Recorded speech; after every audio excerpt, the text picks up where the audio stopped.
السلام علیکم۔ آج کی میری یہ کہانی ایک ایسی شادی شدہ نند کے بارے میں ہے جو اپنے گھر کی فکر چھوڑ کر اپنی بھابھی اور بھائی کے گھر میں دخل اندازی کرتی ہیں۔ کہانی پسند آنے پر میرے چینل انمتا وائس کو سبسکرائب کر دیں اور بیل کے نوٹیفیکیشن کو پریس کر دیں تاکہ آنے والی تمام ویڈیوز آپ تک بآسانی پہنچ سکیں۔ موبائل کی بیل مستقل بج رہی تھی۔ جلدی سے ہاتھ پہنچے اور فون اٹھایا۔ ہیلو، بڑی نند کی آواز سنتے ہی دل بڑی زور سے دھڑکا۔ کہاں تھی بھائی؟ سو رہی تھی کیا ابھی تک؟ نہیں آپی، وہ میں کھانا پکا رہی تھی۔ 12 بج رہے ہیں، بچے اسکول سے آنے والے ہیں نا تو اس لیے۔ چلو خیر، امی کی شوگر چیک کی تھی صبح؟ جی آپی، صبح چیک کی تھی، نارمل تھی۔ اور بلڈ پریشر؟ نہیں آپی، وہ تو چیک نہیں کیا۔ کہا بھی ہے تمہیں کہ ہر 2 گھنٹے بعد چیک کر لیا کرو۔ آپی ماسی آ گئی تھی، کام کر رہی تھی۔ کام کرو گی تو بیمار انسان کو چھوڑ دو گی کیا؟ فروٹ دیا امی کو؟ جی 11 بجے دے دیا تھا۔ کروں گی میں عبید سے بات۔ نہیں آپی پلیز عبید سے مت کچھ کہیے گا، ناراض ہوں گے۔ چلو ٹھیک ہے، اب ہر 2 گھنٹے بعد بلڈ پریشر چیک کر کے کاپی میں لکھو، میں شام کو آ کر دیکھوں گی۔ ہاں چائے پر کچھ بنا لینا، بچوں کی ٹیوشن سے سیدھا لے کر ہی آؤں گی۔ جی آپی، اللہ حافظ۔ کیا مصیبت ہے، پورے دن کی خواری۔ بڑی نند اتنا تنگ کرتی کہ کبھی کبھی رونا ہی آنے لگتا۔ عبید سے کہنے کا کوئی فائدہ نہ تھا، انہیں تو اپنی بڑی بہن جان سے پیاری تھی۔ امی کے پاس پہنچی تو وہ مسکرا رہی تھی۔ جلدی سے بی پی چیک کر کے پرچے پر لکھا، یہ برتن اٹھا لینا۔ جی امی۔ مدحت کو ہی میرا خیال ہے، اگر وہ نہ کہے تو کوئی پوچھے بھی نہ۔ سن تو لیا اور دل بھی بہت دکھا۔ دل چاہا کچھ بولوں، مگر جہاں بولنے کا فائدہ نہ ہو وہاں خاموشی ہی بہتر ہوتی ہے۔ جلدی جلدی کھانا پکایا، دہی پھلکی بنائی، چھولے بنائے اور رول اسی وقت تلنے کا سوچ کر نماز پڑھنے چلی گئی۔ کام تو سارے ہو ہی جاتے ہیں، بس کچھ کام انسان خوش ہو کر کرتا ہے اور کچھ بوجھ سمجھ کر۔ نماز پڑھ کر ساس کو کھانا دیا اور اپنا اور بچوں کا کھانا میز پر نکال کر بچوں کو بلانے چلی گئی۔ واپس آئی تو اس کی ساس مدحت باجی سے فون پر کہہ رہی تھی، اس کی چابی بھرنی پڑتی ہے، آج سارا کچھ ٹائم پر کر رہی ہے۔ دل دکھ سے بھر گیا۔ شام میں بھی آپی بھائی کے سامنے شیر بنی ہوئی تھی، یہ کرو وہ کرو، ایسے کرو، امی کو کھانے میں یہ دیا کرو وہ نہ دیا کرو۔ سوائے جی جی کہنے کے کوئی چارہ نہ تھا۔ اللہ اللہ کر کے وہ رخصت ہوئیں تو عبید کا موڈ الگ خراب۔ امی کے ساتھ ہی کھانا مانگ کر کھا لیا اور جا کر سو گئی۔ بچوں کو کھانا دیکھ کر کچن سمیٹ کر لیٹی تو آنکھوں سے بے اختیار آنسو جھلک پڑے۔ بہت روئی، پھر نہ جانے کب نیند مہربان ہو گئی۔ نیند تو سولی پر بھی آ ہی جاتی ہے۔ آج پڑوس کی آنٹی ساس کی عیادت کو آئی ہوئی تھیں۔ چائے اور نمکو ٹرے میں رکھ کر ساس کے کمرے میں آئی تو آنٹی درس کی دعوت دے رہی تھیں۔ ساس نے خود تو معذرت کر لی طبیعت کی وجہ سے، لیکن اسے بھیجنے کا کہہ دیا۔ وہ تو خوش ہو گئی، ایسی محفلیں اسے شروع سے ہی بہت پسند تھیں۔ جہاں اپنی اصلاح کے موقع ملے، دوسرے دن جلدی جلدی کام نپٹایا اور درس میں آ گئی۔ درس دینے والی خاتون کا لہجہ اتنا نرم اور دل موہ لینے والا تھا کہ دل کرتا تھا وہ کہتی جائیں اور ہم سنتے جائیں۔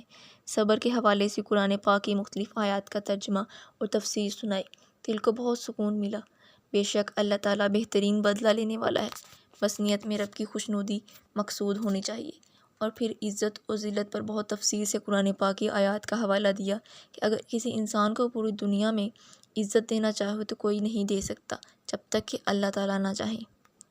اور بے شک اللہ تعالیٰ کی مرضی کے بغیر ایک پتا بھی نہیں گر سکتا درخت سے۔ آج صبح اٹھی تو اتنی زور کا چکر آیا کہ گرنے کو تھی۔ عبید کو بتایا تو جلدی سے ڈبل روٹی لے آئے۔ بچوں کو جیسے تیسے چائے بنا کر دی، اسکول بھیج کر لیٹی تو آنکھ لگ گئی۔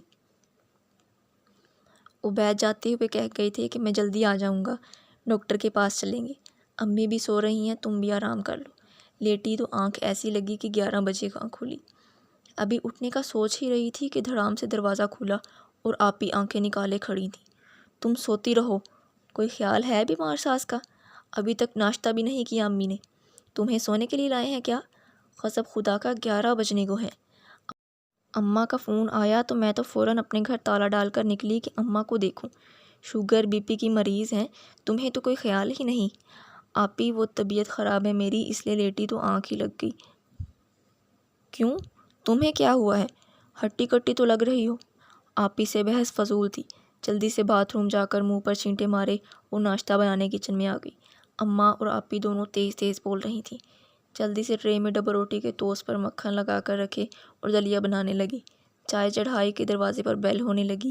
جلدی سے بھاگی کہ ابھی دیر سے گیٹ کھولنے کا تانا بھی مل ہی جائے گا۔ دروازہ کھولا تو عبید کھڑے تھے، آپی کے بچوں کو لے کر۔ اندر آنے کا راستہ دیا۔ عبید بہت غصے میں لگ رہے تھے۔ ساس اور آپی کو تو کچھ خبر ہی نہیں تھی، خوب تیز تیز بولی جا رہی تھیں۔ کچن میں آ کر ناشتہ بنانے لگی۔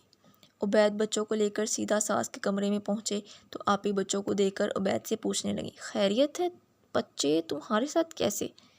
آپی، مجھے آپ سے اس غیر ذمہ داری کی توقع نہیں تھی۔ بچوں کو سوتا چھوڑ کر گھر کو تالا لگا کر آپ امی کے پاس کیوں آئے؟ موبائل کہاں ہے آپ کا؟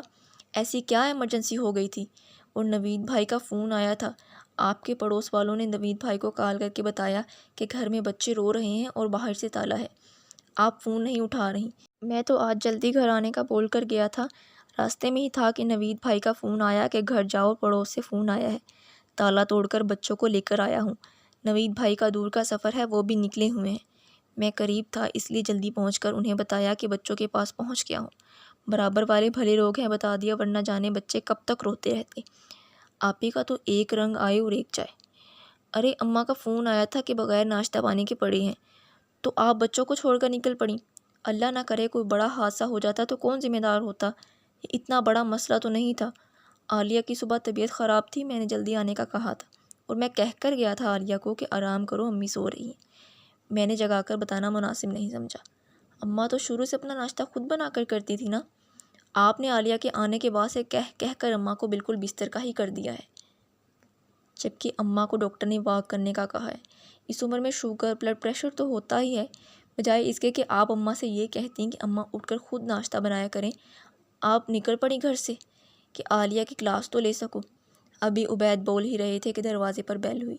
دیکھا تو نوید بھائی کھڑے تھے، سلام کر کے وہ سائڈ میں ہو گئے۔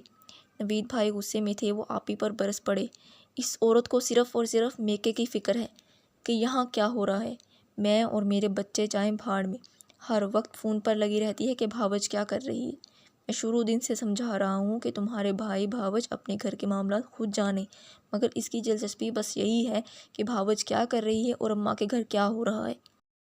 آپی سر جھکائے خاموشی سے سب سن رہی تھیں کہ سوائے سننے کے ان کے پاس کوئی چارہ نہیں تھا۔ ساس بھی خاموشی سے داماد کی ہی سن رہی تھیں کیونکہ غلطی ان کی اپنی بیٹی کی ہی تھی۔ عبید نے بھی صاف کہہ دیا کہ آپی اس گھر کے معاملات، امی کا خیال رکھنا میری ذمہ داری ہے، آپ اپنا شوہر اور اپنا گھر دیکھیں۔ آپی اور بچوں کو لے کر نوید بھائی چلے گئے۔ امی کو ناشتہ دے کر آئی تو عبید طبیعت پوچھنے لگے، ناشتہ کر لو تو چلتے ہیں ڈاکٹر کے پاس، اسی لیے جلدی آیا ہوں۔ اپنا ناشتہ بناتے بے اختیار آنکھوں میں آنسو آ گئے۔ شکر ہے اللہ کا کہ اس نے سرخرو کیا۔ بعض لوگ دوسروں کو ذلیل کرنے کا سوچتے، یہ بھول جاتے ہیں کہ عزت اور ذلت صرف اللہ کے ہاتھ میں ہے، وہ جسے چاہے عزت دے اور جسے چاہے ذلت۔